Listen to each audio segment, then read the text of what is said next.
네, 우리는 주기도문의 말씀을 들으면서 기도에 대해서 생각하고 있습니다.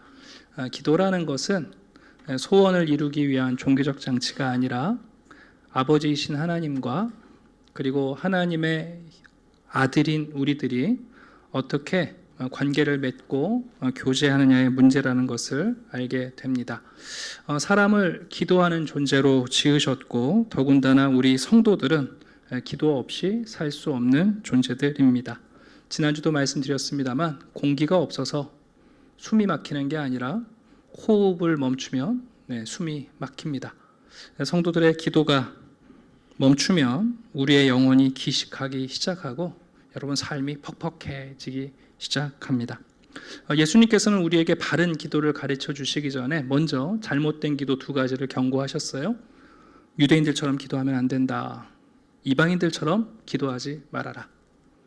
유대인들처럼 기도하지 말라는 뜻은 사랑할 마음은 하나도 없으면서 기도하는 거.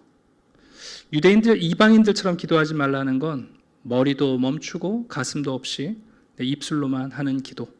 그런 기도는 기도가 아니다 하고 말씀하십니다. 바른 기도는 어떻게 시작하는가? 어떻게 하느냐? 얼마나 많이 하느냐? 그게 아니라 누구에게 기도하느냐, 그 기도의 대상이 여러분 기도에서 가장 중요한 거죠. 그러면서 예수님께서는 우리가 기도할 때에 하나님을 아버지라고 부르라고 가르쳐 주셨습니다.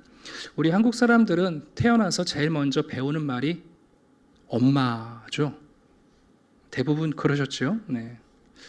엄마라는 말을 제일 처음 배웁니다. 근데 참 생각해 보면 엄마라는 호칭은 우리 엄마의 이름은 아닙니다. 근데 이상하게 우리 엄마는 엄마의 이름을 부르지 않고 내가 엄마라고만 해도 나한테 옵니다. 지난주에 살펴드린 것처럼 하나님의 이름은 이름인 것 같지만 이름이 아닙니다. 그것은 하나님의 호칭이죠. 제가 좀 재밌는 이야기를 해드리려고 하는데 제가 설교 준비하면서 늘 고민이 뭐냐 하면 조금 더 어렵게 준비할까? 아니면 조금 더 쉽게 준비할까? 근데 이제 어떤 분들은 저한테 더 어렵게 하셔도 될 것 같은데 이런 분들도 있고 또 어떤 분들은 너무 어려워요 그러는 분들이 있어서 제가 어느 장단에 맞춰서 춤을 춰야 할지는 잘 몰라요. 그래서 어떨 때는 일부 설교할 때는 더 얘기가 갈 때도 있고 그럴 때가 있긴 한데요. 오늘은 좀 재밌는 이야기를 좀 해드릴게요. 여러분 우리나라 한글은 가나다로 돼 있지만 영문은 알파벳이 A, B, C로 돼 있지 않습니까? 사실 그 영문 알파벳이 히브리어와 관련이 있습니다. 히브리어도 그 알파벳이 알렙, 베트, 기멜 이렇게 진행이 됩니다. 근데 히브리어는 본래 상형 문자예요. 그 알렙이라는 첫 A에 해당되는 알렙이라는 단어는 숫소를 의미해요. 그래서 큰 일을 하는 소를 얘기합니다. B는 배트라고 하는데 그 뱃은 우리나라 기역자처럼 생겼어요. 그래서 바람과 해를 막아주는 텐트를 의미합니다. 집이죠. 네. 그리고 세 번째 단어 영어의 C에 해당되는 게 김멜이라는 건데요. 이 김멜은 의류를 옷을 말하기도 하고 염소 털을 의미하기도 해요. 이 알파벳의 순서가 왜 이렇게 중요하냐 하면 히브리어의 모든 단어들은 두 개의 자음과 마지막 자음을 한 번 더 반복하는 세 개의 자음으로 주로 구성이 되어 있어요. 그러면 여러분 히브리 단어에서 가장 먼저 나오는 단어가 뭐냐면 아바라는 단어예요. 아빠라는 단어예요. 영어의 A, B로 이루어져 있죠. 아빠가 뭐 하는 사람이냐? 바깥에서 숫소처럼 큰 일을 해서 집을 짓는 사람이 아빠예요. 그냥 히브리 언어 자체의 상형 문자가 우리에게 보여주는 의미예요. 그러니까 히브리 언어에서의 가장 첫 번째 단어는 아빠라는 단어이고 더 재밌는 것은 아들이란 단어는 B와 C를 합친 벤이라는 단어예요. 이게 참 의미가 있는 것은 뭐냐 하면 아들은 그 아버지가 밖에서 큰 일을 해서 만든 텐트 안에서 자라서 그 집을 나가면 옷을 입는 존재인데 더군다나 여러분 이제 아버지가 그 텐트를 짓고 오래 살다 보면 텐트는 낡고 헤어지잖아요. 그럼 그 아들이 뭐 하는 거냐면 그 염소 실로 텐트에 구멍 난 곳을 메꿔내는 일을 하는 것이 아들이에요. 그러니까 히브리 언어 자체가 이 알렙 베트 기멜 ABC라는 것 자체가 아버지와 아들의 관계로 시작을 해요. 창세기 1장, 창세기는 여러분 그런 면에서 그냥 그 알파벳의 순서대로 스토리를 이어가요. 하나님이 나오고 아담과 하와가 하나님의 형상을 지음받은 아들이고, 그리고 여러분 그 아담과 하와가 하나님의 집에서 추방될 때 옷을 입혀주시는 사건이 그대로 그냥 알파벳 그림의 순서대로 진행이 돼요. 굉장히 재미있죠. 네. 그러니까 여러분 이게 의미하는 것은 뭐냐 하면, 왜 우리나라 말에는 그런 말이 있잖아요. 난 놓고 기억자도 모른다, 그런 말이 있죠. 근데 히브리식으로 표현하면 ABCD를 배워놓고 아버지도 모르고 내가 누구의 아들인지도 모른다, 그런 의미가 되는 거예요. 여러분 인간이 이 땅에 태어나서 말을 배우고 생각을 하고 언어를 배웠는데 아빠가 누군지도 모르고 아바도 모르고 내가 누구의 아들인지도 모른다면 여러분 어떻게 그 사람이 인간의 정체성을 가지고 살아갈 수 있겠어요? 그래서 히브리 사람들은 습관적으로 자기 나이를 물으면 몇 세가 되세요? 그러면 벤이란 말을 넣고 자기 나이를 얘기해요. 나는 50살 먹은 아들입니다. 나는 30살 먹은 아들입니다. 이렇게 표현하는 거예요. 내가 누구누구의 아들이라는 정체성을 절대로 잃어버리지 않습니다. 그런 면에서 구약 성경은 하나님이 이스라엘 백성들에게 또 모든 인류에게 끊임없이 무엇을 가르쳐 주시냐면 나는 아버지다라는 것을 자꾸 가르쳐 주려는 거예요. 네. 그리고 너희들은 나의 자녀다라는 것을 가르쳐 주는 것이 성경에 반복되어 나타나는 여러분 울림이에요. 우리가 지난주도 잠깐 살펴봤는데 하나님께서 자기를 소개하실 때 이렇게 말하잖아요. 나는 아브라함의 하나님, 이삭의 하나님, 야곱의 하나님. 그게 무슨 얘기냐 하면 하나님은 아브라함에게도 아버지 노릇해 주시고 이삭에게도 아버지 노릇해 주시고 야곱에게도 아버지 노릇해 주신다는 뜻이에요. 왜 이런 얘기를 하셨을까요? 왜냐하면 아브라함이 아들 이삭한테 좋은 아버지가 아니었어요. 아니 아들 잡아 죽이는 아버지가 무슨 좋은 아버지였겠어요? 여러분 이삭이 야곱한테 좋은 아버지가 아니에요. 쌍둥이 낳아놓고 한 놈은 축복하고 한 명은 저주할 거야. 이게 무슨 좋은 아버지겠어요?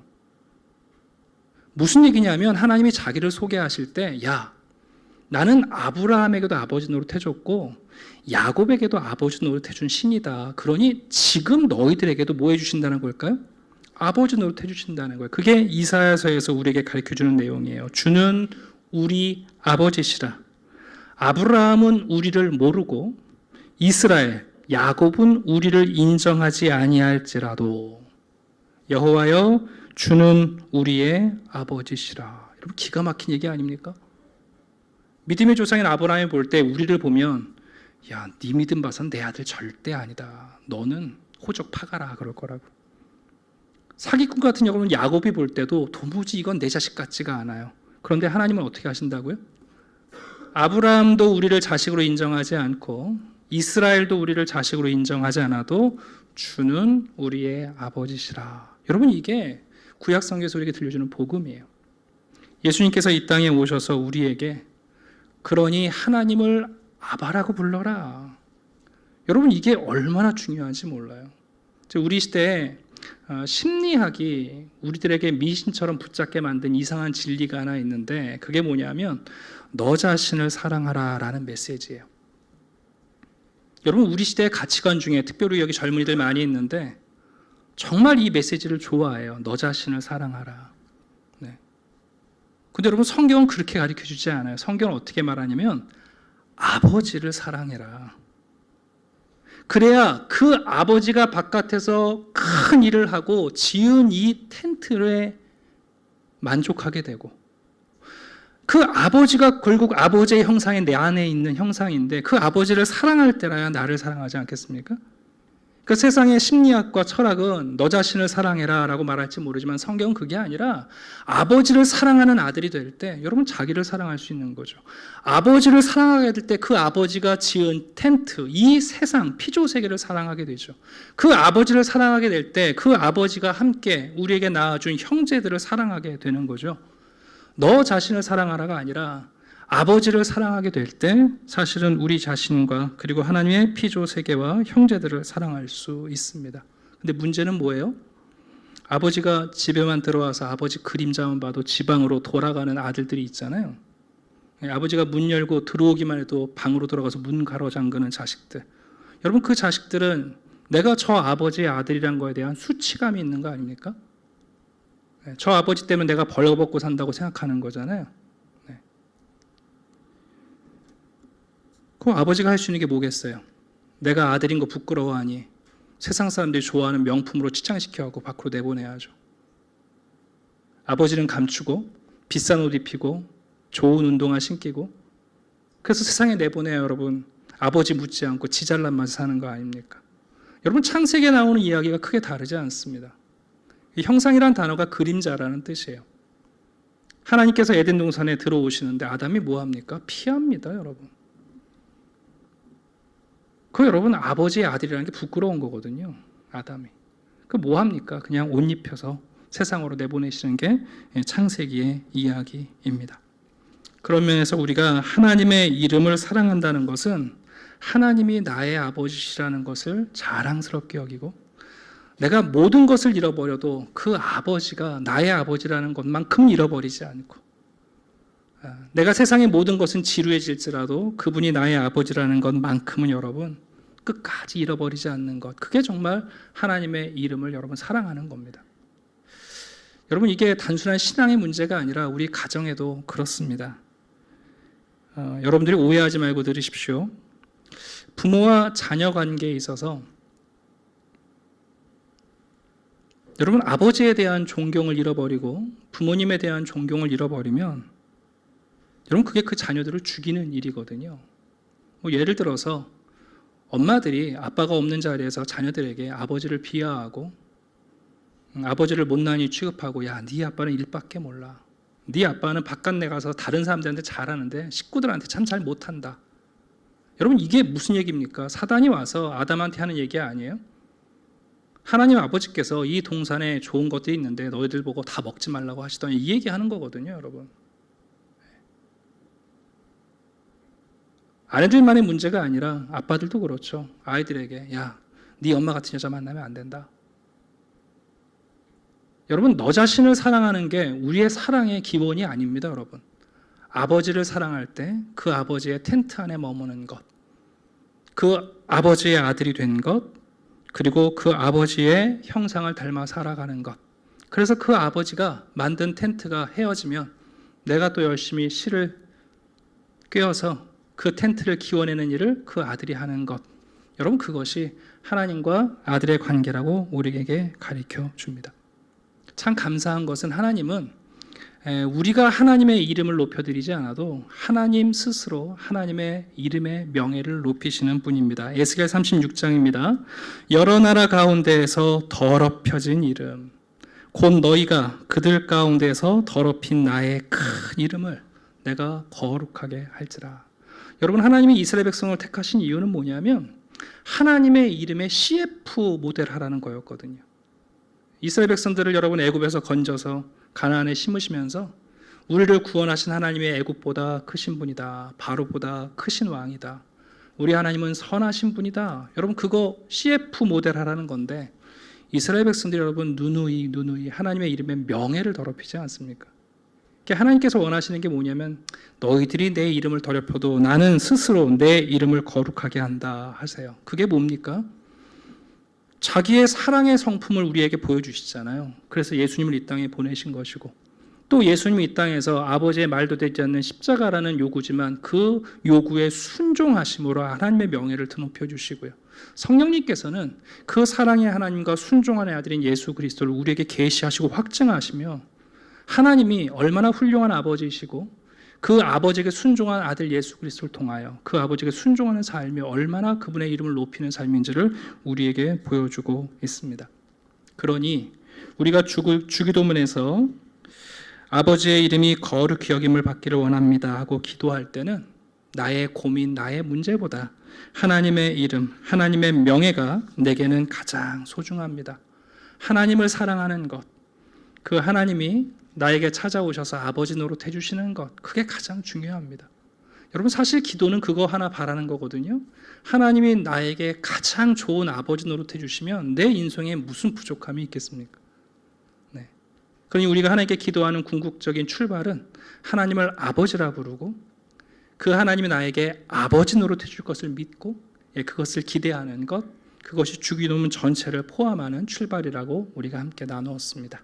자, 이제 오늘은 두 번째, 왜 이렇게 좀 진지해지셔가지고 두 번째, 세 번째 진행해 봅시다. 네. 여러분, 두 번째 기도는 이거였습니다. 나라가 임하게 하소서. 하나님의 나라가 임하기를 원합니다.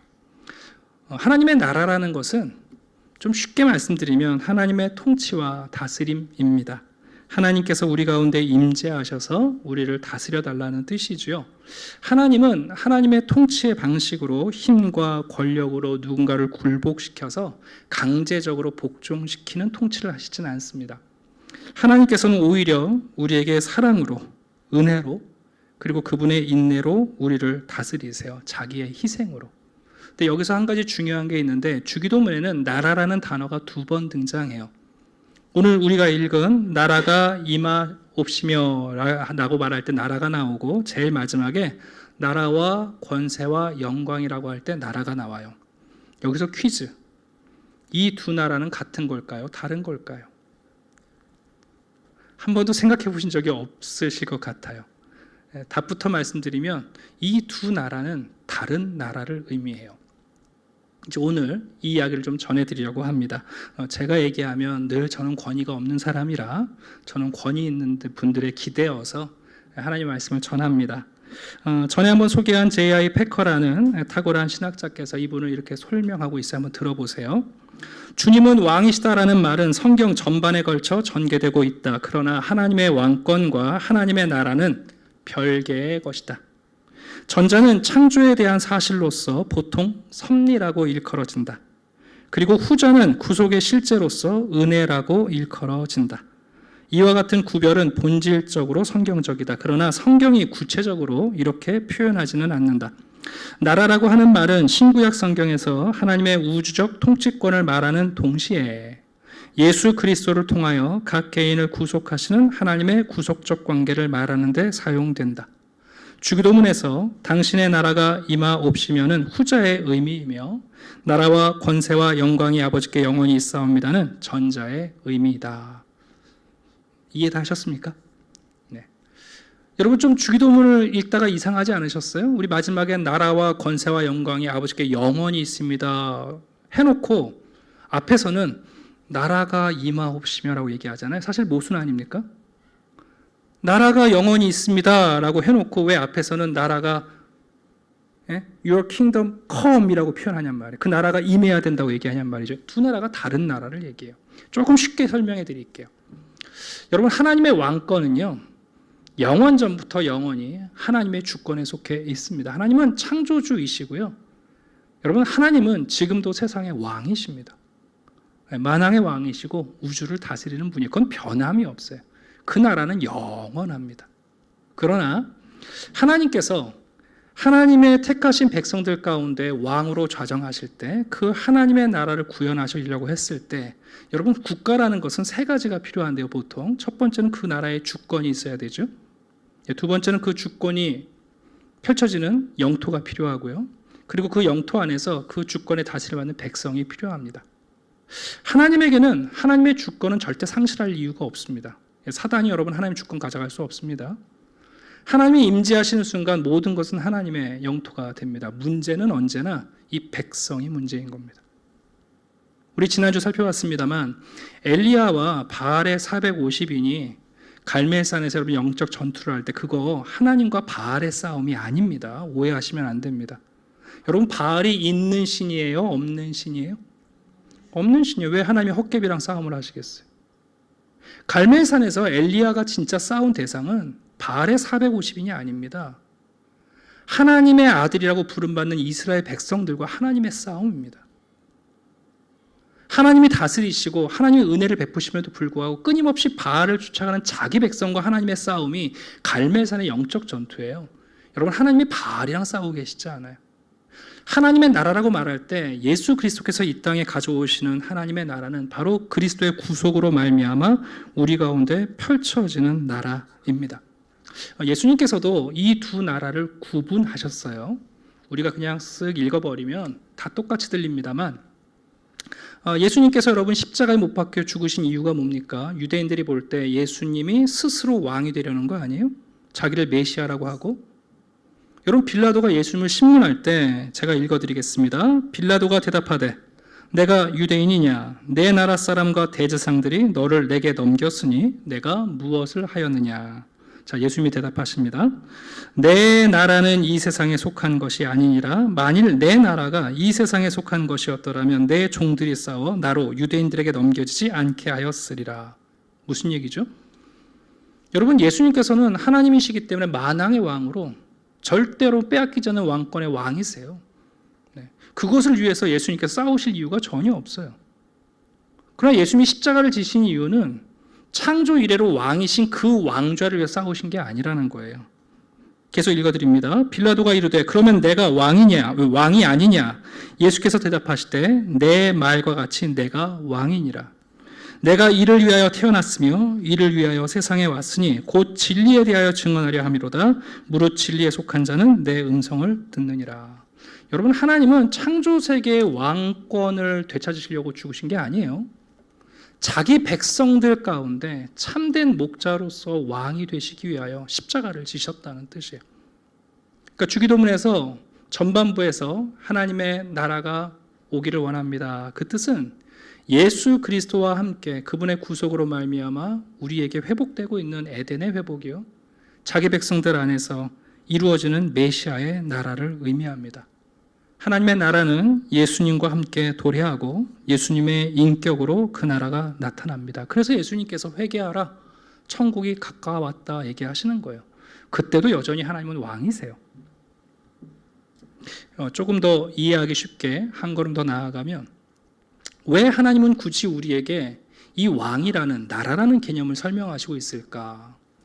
사무엘상 8장을 보게 되면 사사기 시대를 지내고 사무엘이라는 선지자가 이스라엘 백성들을 다스리는데요, 이스라엘 백성들이 사무엘은 나이를 먹었고 사무엘의 두 아들은 사무엘만큼 훌륭한 사사가 못 돼요.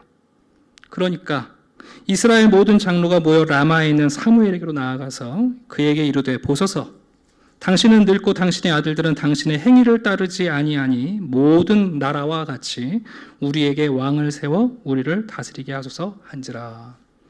이 말을 듣고 여러분, 사무엘이 낙심을 했어요. 실망을 했어요. 아, 백성들이 나를 원하지 않는구나, 우리의 가문을 원하지 않는구나 하고 하나님 앞에 가갖고, 하나님, 백성들이 저를 거절합니다 하고 거절감에 쩔어서 얘기했더니 하나님께서 뭐라고 그러세요? 야, 아니다. 그 백성들이 너를 거절한 게 아니라 사실은 나를 거절한 거다. 그 백성들이 정말 하고 싶은 말은 뭐냐 하면, 하나님은 절대로 우리를 다스려서는 안 된다는 얘기다. 그거 너를 거절하는 게 아니고, 우리는 하나님의 다스림을 받고 싶지 않고 하나님은 절대로 우리의 왕이 돼서는 안 된다는 얘기다. 그러니 너는 가서 인간이 왕이 되면 어떤 일이 벌어지는지를 분명히 가르쳐줘라. 그래서 여러분, 사무엘상 8장 9절 이하에 가게 되면 사무엘이 백성들을 불러놓고 얘기합니다. 너희들 왕을 달라고 그랬는데 인간이 왕이 될 수가 벌어지는 일이 무엇인지 6가지로 소개를 해요. 왕은 너희의 아들들을 데려갈 것이고 너희의 딸들을 데려갈 것이고 포도원과 감람원의 제일 좋은 것을 가져갈 것이고, 영어 성경 계속 테이큰이라고 나와요. 그 소산의 11조를 가져갈 것이고, 노비와 그리고 나귀 중에서 가장 좋은 것을 끌어갈 것이고, 그리고 양떼의 10분의 1을 가져갈 거다. 여러분, 이게 뭐냐 하면 인간이 왕이 되는 순간 백성들은 계속해서 빼앗길 거라는 거예요. 인간인 통치자들은 백성의 것을 계속해서 가져간다는 거예요. 아들들을 데려가다가 전쟁터에서 죽일 것이고, 딸들을 데려다가 자기의 시녀로 삼고 첩으로 삼을 것이고, 너희들의 재산을 또 가져갈 것이고 세금 걷어갈 것이고, 가장 좋은 것들이 있으면 왕이 가장 먼저 취할 거라는 거예요. 너희가 그의 종이 될 것이라. 그날에 너희는 너희가 택한 왕으로 말미암아 부르짖되 그날에 여호와께서 응답하지 아니하시리라. 그 왕 쫓아 살다가 혹시 나중에 하나님 아버지, 야, 니들이 원하는 왕이 있잖냐, 그러실 거란 뜻이에요. 근데 여러분, 예수님이 가져오시는 하나님의 나라는 우리의 것을 가져가시는 나라가 아니라 끊임없이 주시는 나라예요. 그게 여러분, 하나님의 나라와 우리가 왕이 되고 싶은, 우리가 추구하는 왕국이 다른 차이점이죠. 우리는 끊임없이 가져가고 취하는 국가에서 살아가지만 하나님의 나라는 여러분 우리에게 그의 아들을 내어주시고 그의 아들을 내어주신 그분께서 끊임없이 내어주시는 겁니다. 이런 면에서 여러분 하나님의 나라는 절대 우리가 확장하거나 우리가 발전시키거나 여러분 우리가 그 하나님의 나라를 세워가는 게 아닙니다. 여러분들도 들으셨겠습니다만 종종 이상한 선교단체들이 잘못된 선교의 신학으로 땅 따먹기 같은 하나님의 나라 확장을 가리키는데 그게 여러분 이단인 거예요. 하나님의 나라는 여러분 그런 면에서 하나님이 우리에게 주시는 나라요. 우리에게 오는 나라이지 우리가 세우는 나라도 아니고 여러분 우리가 확장시키는 나라가 아닙니다. 마치 태양과 구름과 같습니다. 우리가 태양을 만들 수 없고 태양의 운행을 우리가 주관할 수 없는 것처럼 태양은 원래 있는 것이고요. 그 태양이 구름 사이에서 얼굴을 내미는 것처럼 우리가 할 수 있는 일은 구름을 제거하는 일입니다. 우리는 그 나라를 받고 찾고 들어가고 상속받을 수는 있지만 그 나라를 우리가 만들거나 가져오거나 다른 사람들에게 줄 수는 없습니다. 이런 면에서 하나님의 나라가 우리 가운데 오기를 원합니다라는 것은 말 그대로 아버지이신 하나님이 우리의 왕이 되어주시고 그리스도 안에서 주고 또 주고 싶어 하시는 그 나라를 우리가 감사함으로 받는다는 고백이에요. 그러니까 이 기도는 우리가 무엇을 구하기 이전에 이미 모든 것을 주시는 하나님을 믿는 신뢰의 기도요. 우리 가운데 나타나는 하나님의 나라에 대한 확신의 기도입니다. 골로새서 4장을 보면 바울이 이렇게 성도들을 칭찬합니다. 유스도라는 예수도 너희에게 무난하니라. 그들은 할레파이나 이들만은 하나님의 나라를 위하여 함께 역사하는 자들이다. 우리가 해야 할 일은 뭐냐 하면 또 우리도 내가 왕이 되고 싶어 하거든요. 또 우리 집안에서 여러분 내가 왕이 되고 싶거든요. 또 교회에서 내가 왕이 되고 싶은 마음이 있어요. 그러려면 남의 걸 또 열심히 갖고 와야 돼요, 여러분. 우리가 하나님 나라를 위하여 역사하는 자들이라는 것은 오늘도 하나님이 끊임없이 베푸시고 또 베푸시는, 또 주시는 그 하나님의 나라가 우리 가운데 드러나는 것을 기뻐하고 그것을 믿고 신뢰하는 것을 의미합니다. 자, 이제 한 가지 더 봅시다. 아버지의 뜻이 땅에서도 이루어지게 하소서 하고 우리가 또한 기도합니다. 우리의 필요를 하나님께 아뢰는 것보다 하나님의 뜻을 아는 것이 중요합니다.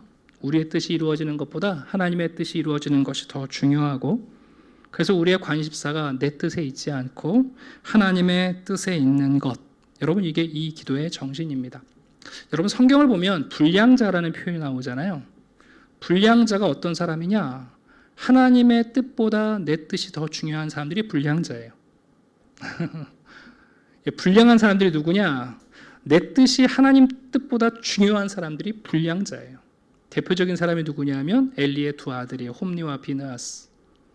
두 분은 제사장이었어요. 제사장이 해야 할 일이 뭡니까? 하나님의 뜻을 따라 제사를 인도하고 백성들에게 사죄를 선포하고 하나님의 뜻을 가리키는 일이잖아요. 근데 여러분 홈니와 비느하스는 하나님의 뜻보다 자신들의 뜻이 더 중요해요. 자기가 고기가 먹고 싶으면 하나님께 드려지기 전에 갈고리를 가지고 살코기 먼저 건져내는 아들들이에요. 하나님의 뜻보다 내 뜻이 더 중요해요. 회막을 거룩하게 유지하는 것보다 성적 충동이 일어나면 회막에서 수종드는 여인들조차도 강간하는 아들들 아닙니까? 여러분 그들을 불량자라고 얘기합니다. 특별히 우리가 하나님의 뜻이라고 말할 때 잘 들어줘서 감사합니다. 조금 더 깊이 갈게요.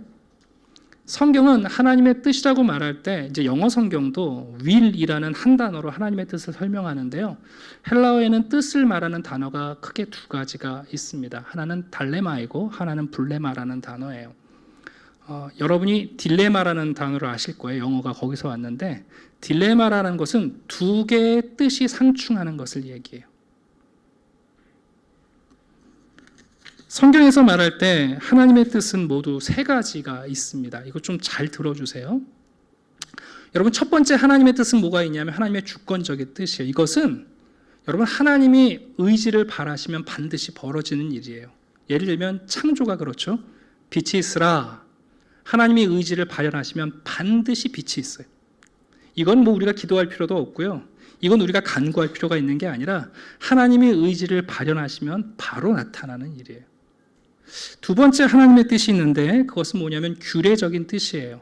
우리가 알고 있는 것처럼 성경에 있는 하나님을 사랑하고 이웃을 사랑하고 십계명으로 주시고 하나님이 우리에게 규례로 주신 하나님의 분명한 뜻이 있어요. 그리고 세 번째는 뭐냐면 하나님의 기질과 관련되어 있는 거. 이건 우리가 흔히 하나님을 기쁘시게 하고 하나님이 좋아하시는 뜻이 무엇일까 묻는 것과 관련이 있습니다. 자, 이 세 가지를 이제 물론 성경은 다 뜻이라고 번역했습니다만은 우리는 첫 번째 하나님의 주권적인 뜻에 대해서 우리가 기도할 이유가 전혀 없어요. 왜? 그건 하나님의 의지를 발현하시면 벌어지는 일이에요. 하나님이 생명을 취하시면 여러분 그냥 벌어지는 일이에요. 네. 그러나 우리가 주의 뜻이 이루어지기를 원합니다라고 말할 때 이 뜻은 어떤 뜻이냐면 하늘의 뜻과 이 땅의 뜻이 일치하지 않는 게 있는 거거든요. 그건 규례에 대한 문제예요. 제가 재미있는 얘기를 좀 하나 해드릴게요. 보통 우리들은요, 하나님이 우리에게 이미 분명히 말씀하신 이런 규례의 뜻보다는 자기 개인에게 있어서 내 인생에 감추어진 하나님의 뜻을 알고 싶어 해요. 여러분들도 그렇지 않으신가요? 어떤 성도님께서 늘 하나님께 물으셨다고 그래요. 하나님, 어디로 이사를 가야 될까요? 하나님, 몇 평으로 이사를 가야 될까요? 이삿짐 센터는 어디를 선택해야 할까요? 얼마나 여러분 신실하신지. 그러다가 이분이 목사님은 나보다 영역이 있으시니 목사님을 찾아와서 그런 거예요. 목사님, 아무래도 제가 무지해서 하나님의 뜻을 다 모르는 것 같으니까 목사님이 좀 대신 물어서 알려주시죠. 목사님 얼마나 난감하셨겠어요. 그래도 너무너무 집요하게 부탁하니까 목사님께서 알았다고, 당신에 대한 하나님의 감춰진 뜻을 내가 물어보고 오겠다고, 기도원 갔다 올 테니까 기다리라고. 갔다가 목사님이 푹 쉬시고 오셨어요. 그리고 이제 성도들 불러다가, 아유 집사님, 하나님께서 집사님에게 원하시는 뜻을 내가 잔뜩 받아가지고 내가 다 써가지고 왔다고. 그리고는 여러분께 성경책을 내주시면 저기 다 있다고.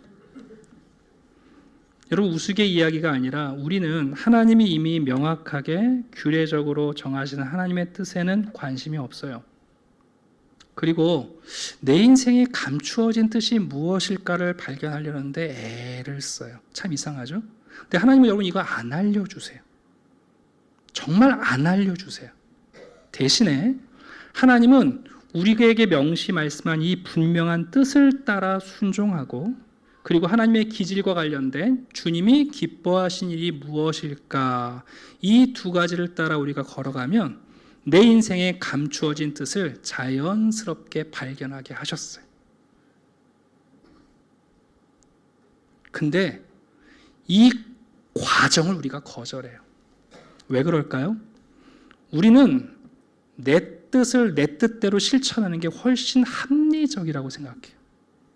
하나님의 뜻을 우리가 왜 거절하냐 하면, 이 명시적인 뜻을 거절하면 이게 비효율적이라고 생각하거든요. 예를 하나 들어드리면, 하나님께서 광야에서 여러분 매일매일 만나를 새벽마다 뿌려놓으시지 않습니까? 그럼 매일 가서 일용할 양식을 거두도록 하셨어요. 이스라엘 백성들 가운데, 야, 하나님 참 미련하시다. 왜 이렇게 비효율적이냐? 분리수거도 일주일에 한 번만 하는데. 에? 아니 이거 일주일에 하루만 가서 일주일 거 다 걷어가지고 일주일에 한 번만 나가서 걷어가지고 일주일 내내 먹으면 되지. 왜 이렇게 매일 걷게 하신가? 여러분은 어떠세요? 그래서 여러분, 어떤 사람들은 그랬다는 거 아닙니까? 정말 며칠 먹을 거 미리 다 갖고 오고 속으로 그랬겠죠. 저런 미련한 사람들 매일 나가서 저 짓을 왜 하나?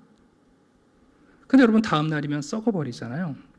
그때 아이고, 이 썩을 짓을 괜히 했나가 문제가 아니라, 여러분, 그게 문제가 아니라 하나님께서 왜 우리에게 날마다 날명할 일용할 양식을 주시는가?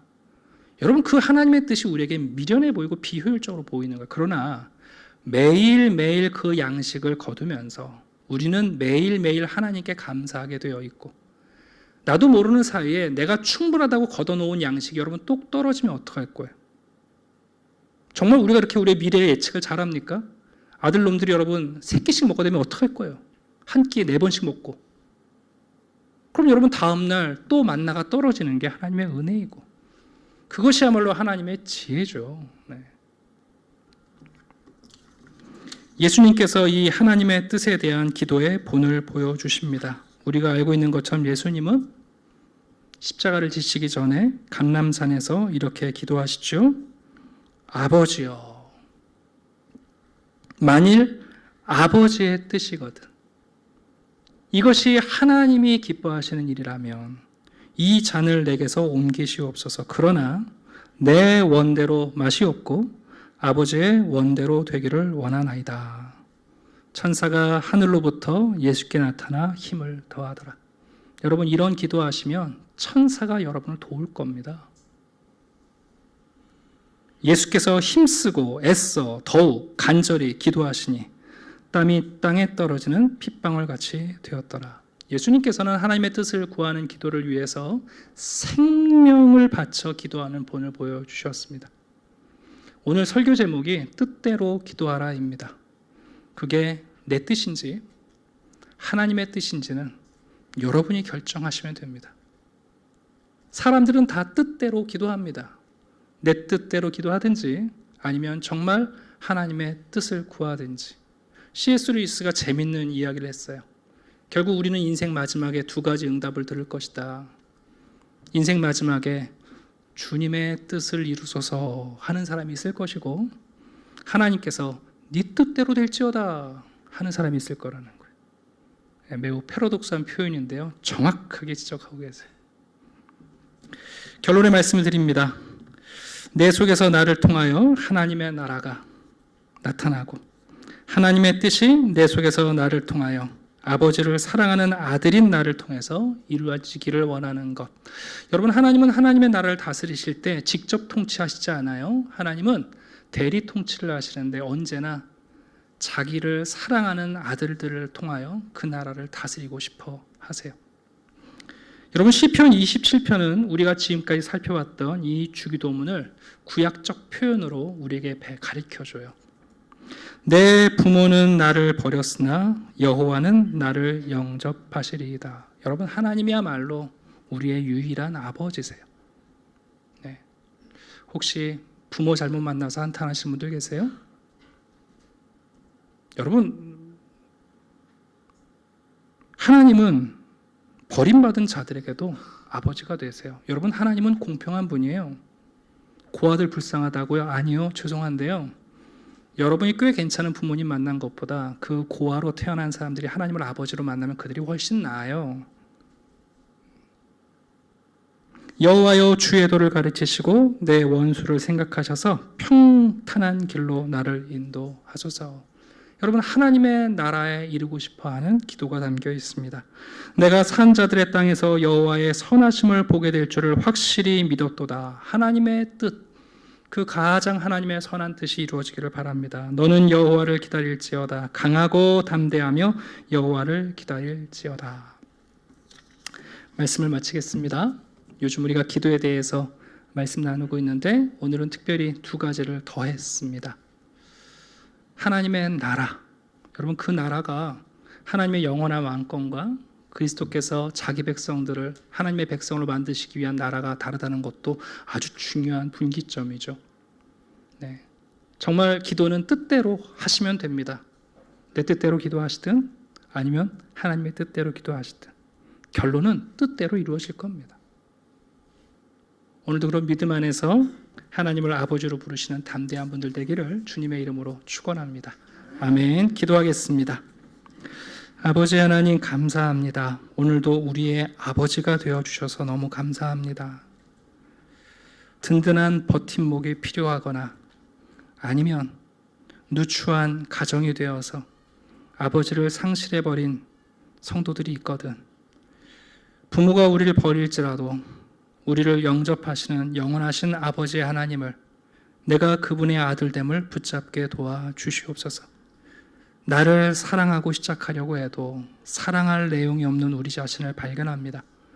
오히려 하나님을 사랑하며 그분의 창조 세계와 그분의 형상이 담긴 나를 사랑하는 성도들이 되게 해 주시옵소서. 주님만을 사랑하는, 주의 이름을 거룩히 여기는 성도들이 되게 하시고, 아버지 하나님, 그리스도께서 가져오신 그분의 나라, 나를 위하여 오신 주님께서 나를 그분의 백성으로 만드사 순종의 자녀들로 만들어 가시는 기적을 보게 해 주시옵소서. 오늘도 기도할 때에 뜻대로 기도하게 하시옵소서. 내 뜻이 아니라 주님의 뜻을 위하여 우리 주님처럼 생명을 걸고 기도할 때 천사가 도울 것이며 우리 주님이 기뻐하시며 우리들의 삶을 감추어진 비밀로 인도해 주실 줄 믿게 해 주시옵소서. 감사드리며 예수 그리스도 이름으로 기도드립니다. 아멘.